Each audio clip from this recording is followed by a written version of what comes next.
Cinema জগতের জনপ্রিয় অভিনেত্রী নীলাঞ্জনা নীলা বিয়ে করেছেন। গত 6 ফেব্রুয়ারি 2026 তারিখে পারিবারিকভাবে বিবাহ বন্ধনে আবদ্ধ হন তিনি। স্বামী কাউসার মাহমুদ। যেদিন পাবো সেদিনই, ওইরকম এখনো না, মানুষটাকে আগে পেতে হবে। ঈদের দিন বিয়ের খবর প্রকাশ করেন এই অভিনেত্রী। নিজের ফেসবুকে বিয়ের কথা জানান তিনি। বরের সঙ্গে বেশ কয়েকটি ছবি পোস্ট করে তিনি লিখেছেন, আনন্দের সঙ্গে জানাচ্ছি যে আমি ও কাউসার মাহমুদ 6 ফেব্রুয়ারি 2026 তারিখে পারিবারিকভাবে বিবাহ বন্ধনে আবদ্ধ হয়েছি। আরো লিখেছেন, দীর্ঘদিনের পরিচয় ও পারস্পরিক বোঝাপড়ার পর দুই পরিবারের সম্মতিতে আমরা আমাদের জীবনের নতুন অধ্যায় শুরু করেছি।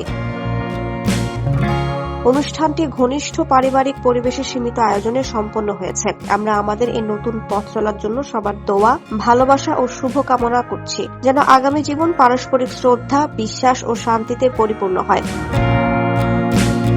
লাক্স তারকা নীলাঞ্জনা নীলার চলচ্চিত্রে অভিষেক গহীন বালুচর দিয়ে। ছবিটি পরিচালনা করেন বদরুল আনাম সৌদ। 7 বছর পর 2024 সালে একই নির্মাতার শ্যামা কাব্য দিয়ে আবারও প্রেক্ষাগৃহে ফেরেন তিনি।